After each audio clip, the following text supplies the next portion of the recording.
Hi, this is Dr. Gregory Sadler. I'm a professor of philosophy and the president and founder of an educational consulting company called Reason.io, where we put philosophy into practice. I've studied and taught philosophy for over 20 years, and I find that many people run into difficulties reading classic philosophical texts. Sometimes it's the way things are said or how the text is structured. But the concepts themselves are not always that complicated, and that's where I come in. To help students and lifelong learners, I've been producing longer lecture videos and posting them to YouTube. Many viewers say they find them useful. What you're currently watching is part of a new series of shorter videos, each of them focused on one core concept from an important philosophical text. I hope you find it useful as well. John Wisdom's article, Gods, is probably most famous for a portion of it that's excerpted, which has to do with a dispute between two people about an invisible gardener, which then can be applied to talking about whether we can prove or not that God exists, or gods, if we want to use the plural involved in the title. And a lot of people fail to notice that immediately afterwards, Wisdom, who loves analogies and parables and things along those lines, is going to draw something out of this which takes us away from that particular example and generalizes. He's thinking about what he calls the logic that lies behind arguments with each other about the existence of God. And he's going to say, listen, there's a lot of different possible logics. So that should tell us right away, he's not talking about logic as a discipline in general that's supposed to do things like cover all the laws of thought or tell us, how we can infer things properly. He's actually thinking about logics, plural, that are appropriate to and guide us within various discourses, and we could say institutions and practices within our common life together.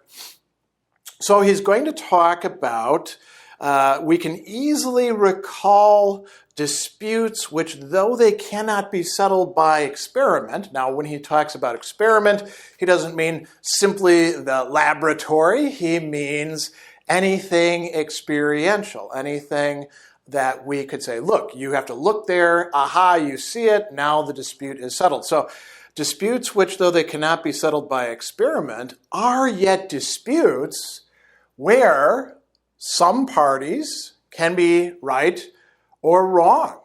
So this is very important, right? And not only that, they may offer reasons, and one better reasons than the other. So two important qualifiers there. It is possible, even though it's not something that we can appeal to experience, to say, no, this is correct and this is incorrect. This is right, this is wrong.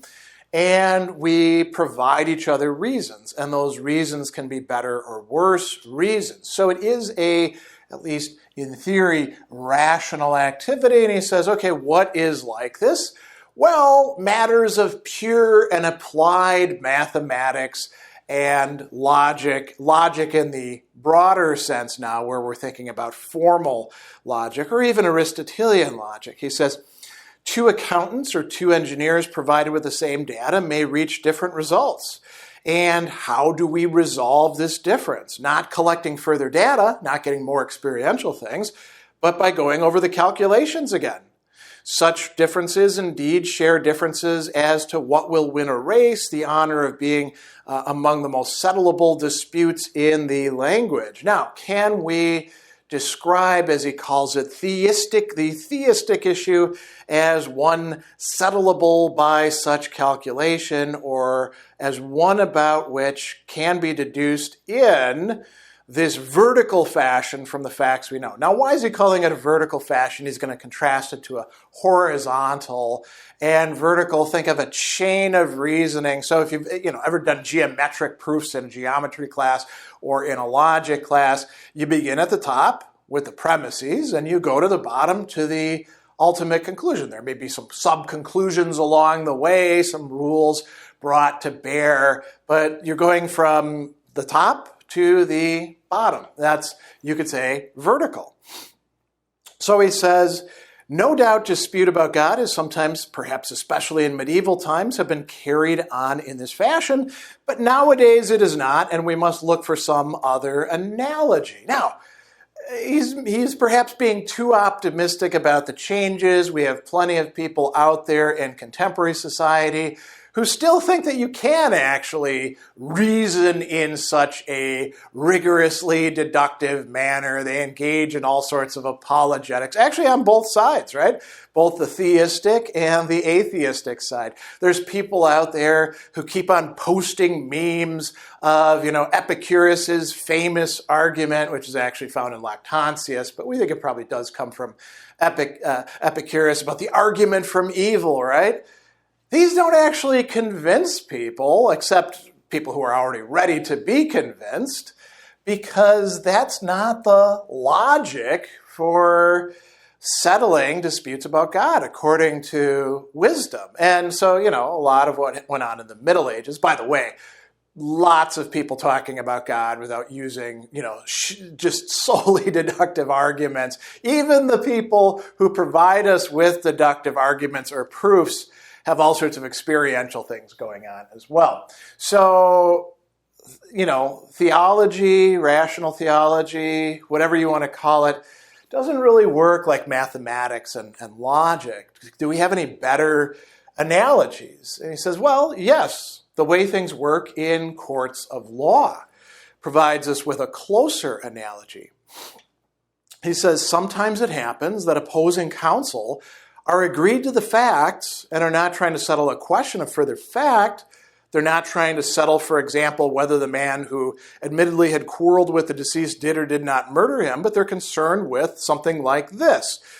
Whether Mr. A, who admittedly handed his long-trusted clerk signed blank checks, did or not exercise reasonable care, whether or not a ledger is not a document, whether a certain body was or was not a public authority.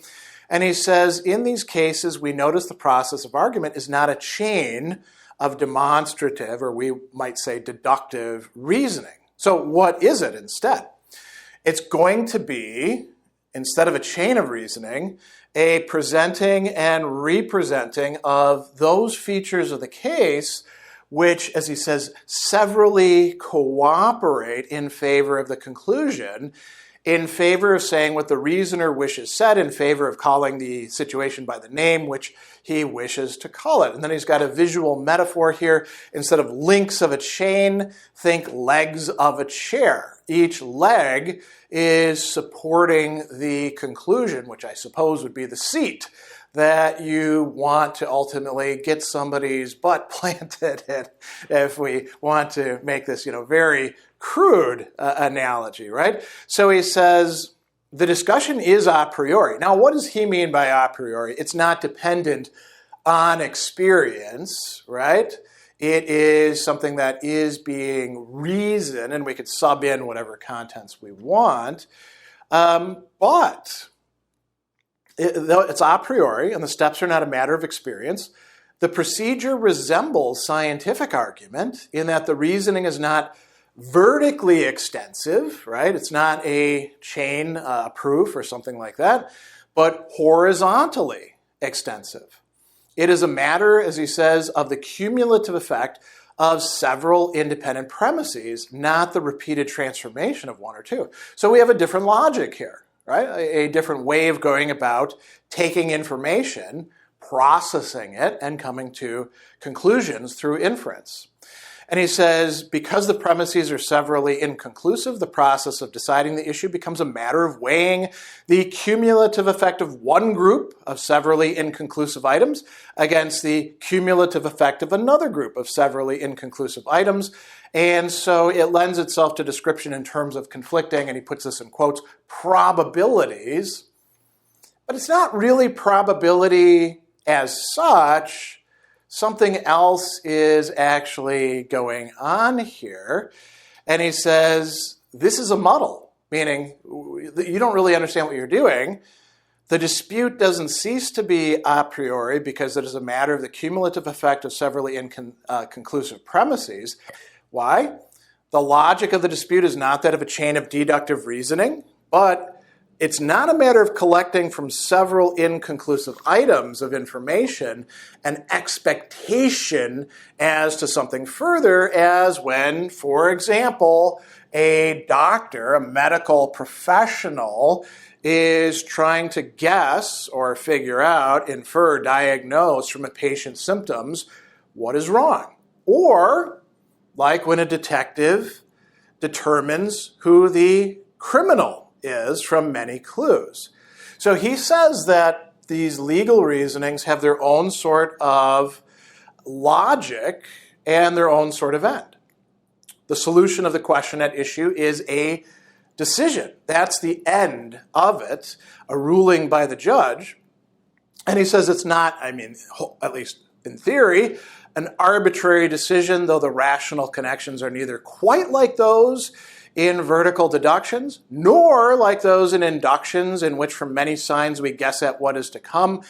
And though the decision manifests itself in the application of a name, it's no more merely the application of a name, as is the pinning of a metal merely the pinning on of a bit of metal, right? With the judge's choice of a name for the facts goes an attitude, and the ruling is an exclamation evincing this attitude. So maybe that would work for thinking about how we ought to understand disputes about the existence of God.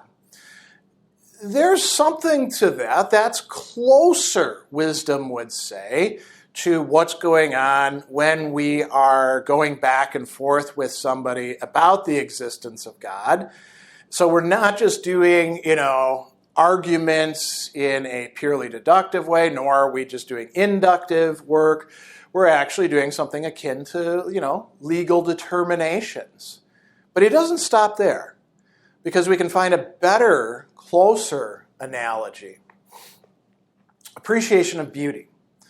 Really, we could say aesthetic judgments and arguments quite generally. So he says, suppose two people are looking at a picture or a natural scene. One says excellent or beautiful or divine, and the other says, I don't see it. What does he mean? I don't see the beauty. So we have one person applying, as wisdom likes to say, a name, beautiful, another person saying, I don't think that name is applicable here. I'm not seeing what you're seeing. Now, they are seeing the same thing, right? They're both looking at the same view, or if we want to use another similar experience, they're both listening to the same piece of music. He says this is sort of like how when the theist accuses the atheist of blindness and the atheist accuses the theist of seeing what's not there. But each sees what the other sees. It isn't that one can see a part of the picture which the other can't see.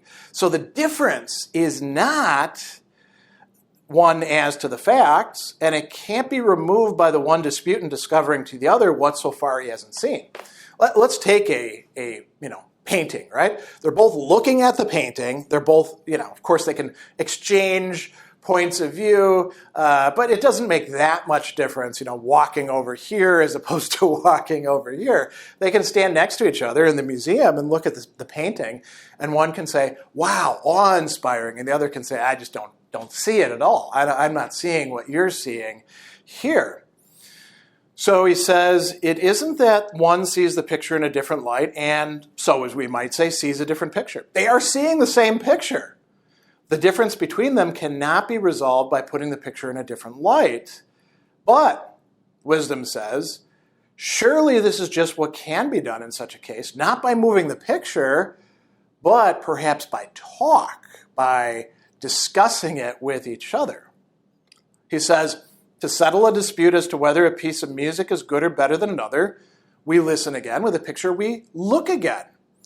Someone perhaps points to emphasize certain features, and we see it in a different light. Shall we call this field work and the last of observation, or shall we call it reviewing the premises in the beginning of a deduction, horizontal?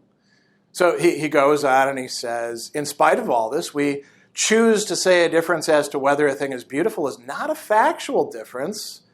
So we have to be careful to remember there is a procedure for settling these differences. And what is this procedure? So here's how we get beyond what goes on in the legal domain.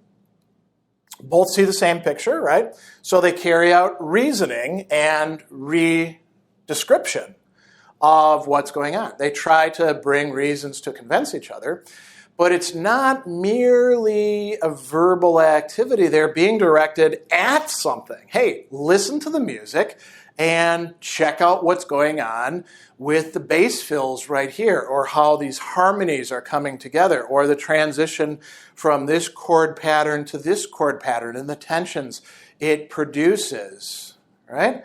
So there's also we could call it an experiential part to it. You look again, you listen again. This is what he's calling field work, right?